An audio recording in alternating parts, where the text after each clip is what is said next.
تربیت کے بیان میں رازداری، یہاں پہ اخلاقیات کے متعلق گفتگو کرتے ہوئے شیخ سعدی فرماتے ہیں کہ جنگ و جدال اور گیند بلے کے بارے میں، کیونکہ نفس سے صلح کرنے والے کو کسی اور کی دشمنی کی ضرورت نہیں ہے، اس کو ہلاک کرنے کے لیے اس کا نفس ہی کافی ہے، جبکہ نفس کو حرام سے روکنے والے رستم ایران کے مشہور پہلوان اور سام رستم کے دادے سے بھی بہادری میں آگے نکل چکے ہیں،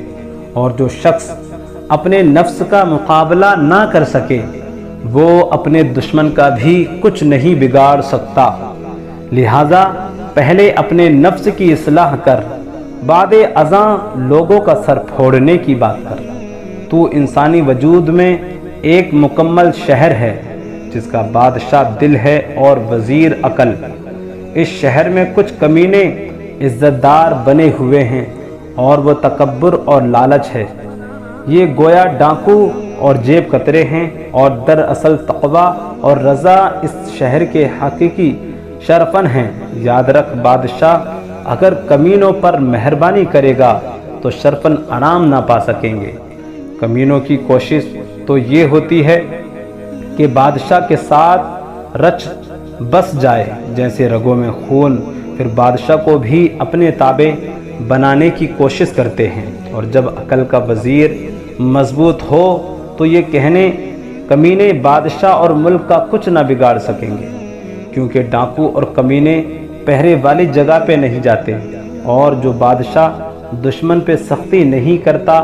پھر وہ دشمن ہی اس کا تختہ الٹ کر رکھ دیتا ہے۔ اس موضوع پہ زیادہ کچھ کہنے کی ضرورت نہیں، عقل مند کو اشارہ ہی کافی ہے